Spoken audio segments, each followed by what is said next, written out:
Tell me not, sweet, I am unkind, that from the nunnery of thy chaste breast and quiet mind to war in arms I fly. True, a new mistress now I chase, the first foe in the field, and with the stronger faith embrace a sword, a horse, a shield. Yet this inconsistency is such as you two shall adore. I could not love thee, dear, so much, loved I not honor more. Thus the cavalier speaks to his Lucasta going to the wars, in a poem by Richard Lovelace.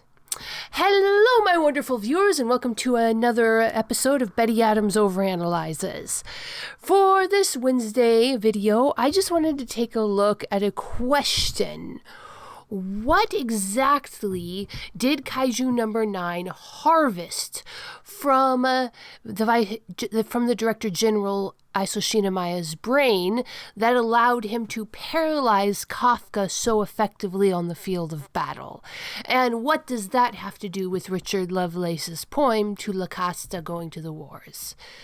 Well, there will be some spoilers through chapter 104-ish. So if you don't want any of those, you should probably click away now. I'll give you a chance to do that by telling you to go check out the links below the video to get yourself a copy of my book, Science Fiction. You can laugh, you can cry, just be careful which one you choose. Also hit that like and subscribe button because YouTube likes it.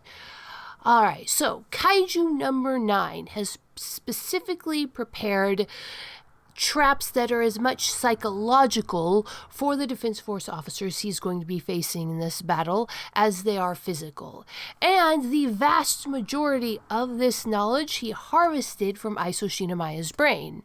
Much of it did come from his personal observation. Before he harvested Isao Shinomiya, he had gathered from the news, from various civilians he had absorbed, that Mina Ashiro was the most powerful weapon the Defense Force had. Specifically, she was able to counter his giant class kaiju.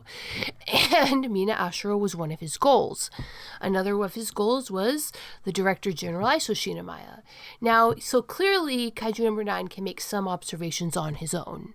And we also know that he has directly observed Kafka defending people.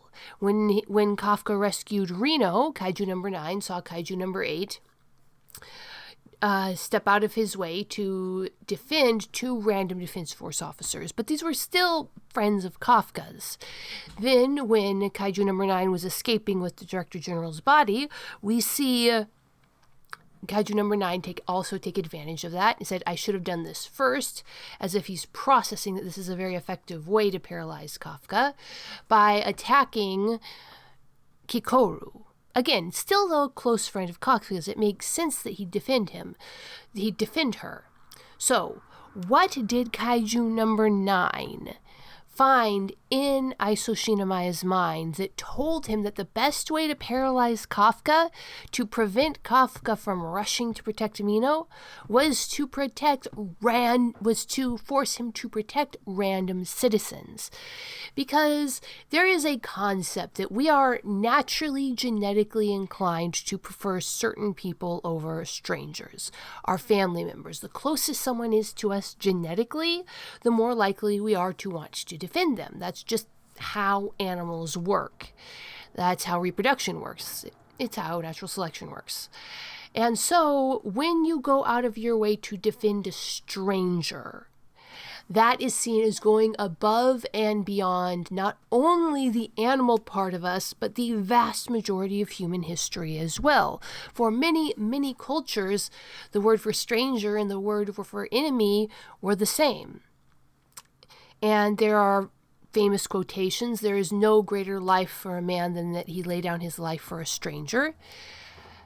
And you have that poem where in this poem that is celebrating someone who has raised above that animal urge to stay, to reproduce, to protect your offspring. You have the cavalier, a warrior, a knight, who is speaking to his mate, his lady. And he says, look, you and I, we share the same values. And one of those values is a respect for honor. I have given my word to fight for my liege, my lord, whoever's in charge of me, whoever's calling me to war, and I must go and honor that word.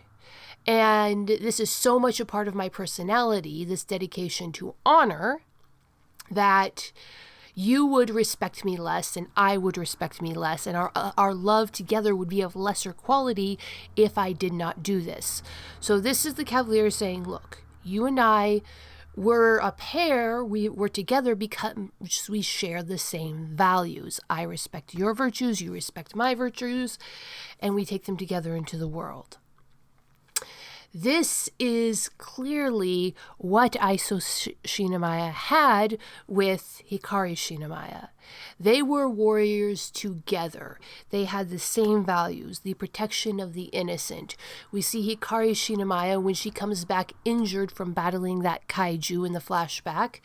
She picks up, she wrestles with her daughter, she loves her daughter, and her first question is, was everybody in the bunker okay? She's not just asking about her one child. She's not satisfied with just knowing that Kakoru is okay.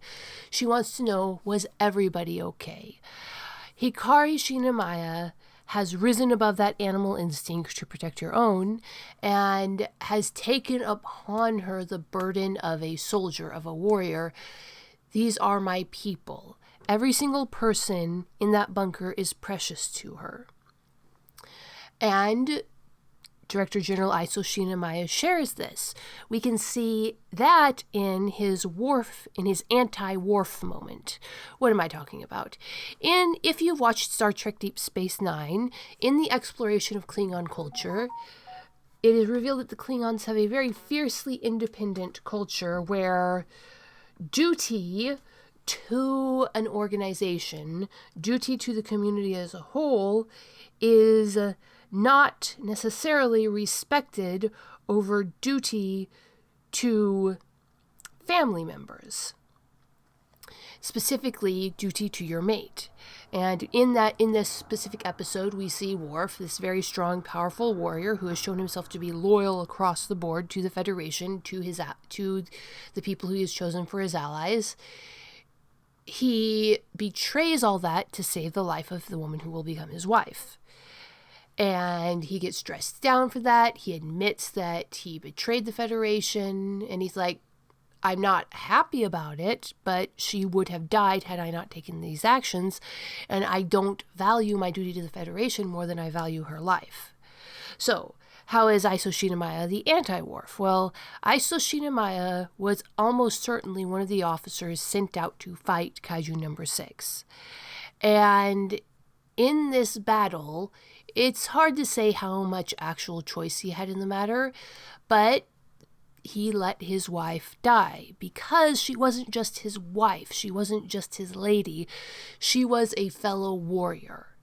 And both he and she valued valued humans, individual people, as much as they valued each other. And they valued protecting people over their own lives and over each other's lives. We can see that in smaller ways, in how Isao Shinomiya gave as much care and attention to raising Jin Narumi as he did to his own daughter. How he displays active care in his treatment of Kafka. He wasn't just seeing Kafka as a weapon. From the moment they had that conversation after the battle, when Kafka woke up, you see the Director General Isao Shinomiya interacting with Kafka as a human being. And in that moment, you see a moment of connection between the Director General and Kafka, where the Director General goes to comfort Kafka when Kafka wakes up, because the Director General naturally, after their fight in chapters 33, 34, 35, the Director General assumes that Kafka will be afraid of him, and assumes that when Kafka reacts with an intense emotion to seeing him sitting there, that Kafka is afraid of him. But no, Kafka was just having an intense moment of relief because if he had hurt the Director General, he would never be able to look at Kokoru again. Despite the fact that the Director General had driven him to mutilate himself, Kafka's care for the Director General, who is essentially a random person to him, is greater than his care for himself. Then we can presume, because we see that Kafka too makes the choice, or he's torn between the choice, let Mina die because she is a warrior like him and they're fighting the same enemy, and defend civilians, Kafka's primary instinct to defend the civilians is at least strong enough to make him hesitate before rushing out to Mina. This is very, very similar to what we presume the Director General's reaction to Hikari going into battle was. So you have these two men, they're both brawlers. Their first instinct is to go out and just start punching with their fists. They're very similar. So it's no stretch of the imagination that as the Director General, in the very few weeks that he had to study Kafka up close and personal, saw that in Kafka he had someone very much like himself. They jived. He saw a younger version of himself in Kafka. This would also explain why Kokoru responded so well to Kafka at their initial meeting. She too was picking up on that, well, he was very much like her father, and we as human beings are very prone to being friendlier, connecting more with people who are like our family members, who are like us. So I would say that it's no stretch of the imagination to say that not only are Kafka and the Director General very much alike in their core motivations, in their values, in their reactions to these life-threatening situations, but the Director General saw that. The Director General saw that Kafka was, where it mattered, a younger version of himself. And given that level of knowledge and the fact that the Director General, probably as an experienced warrior, had a profound level of self-knowledge, that gave Kaiju number 9 everything he needed to create the perfect trap for Kafka. Specifically, this trap was specifically designed to keep Kafka away while Kaiju number 9 was absorbing Mina. Kaiju number 9 knew that Mina must be a priority of Kafka's because the Director General knew about their friendship, and Kaiju number 9 needed something of greater value to Kafka, or of at least of equal value to Kafka as Mina. And the Kaiju number 9 needed to present the threat in such a way that Kafka would know he'd be violating both his and Mina's values to go and rescue Mina over the civilians, even with orders from the defense force. So, what did Kaiju number 9 do? He endangered the civilians. He endangered the children in the bunker, the thing that we were shown as being Hikari's driving motivation. The thing that we are implied is the Director General's driving motivation. And the thing that is obviously Kafka and Mina's driving motivation. The motivation that's not just Kafka's, but that he shares with Mina and that he knows he shares with Mina.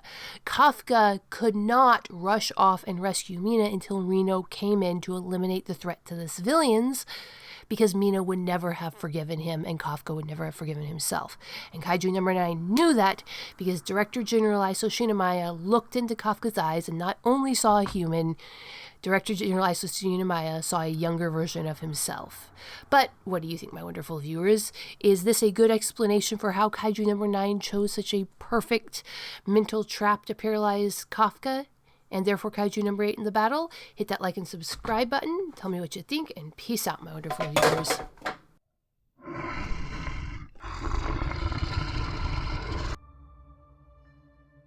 Drake McCarty's leg was shattered, deep in the wilderness. As the flash flood closed over him, something alien pulled him from the waters. A military base that shouldn't exist. An ancient warrior with secrets of his own. Drake returns to his family with a whole leg and the burden of a secret he doesn't understand. In the forest around them, someone is watching, and something followed him home.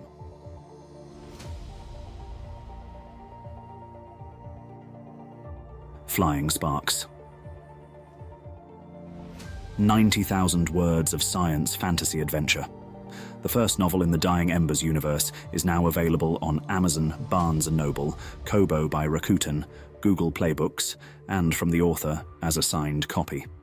Get your copy now and step into a world where dragons walk the forest, aliens lurk on the mountain, and things go boomp in the night.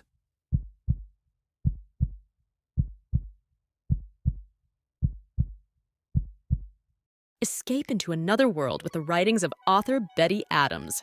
Two worlds, one of utter absurdity, one of dramatic tension, both alike in aliens absolutely astounded by human behavior. Humans are weird, short, absurd science fiction stories.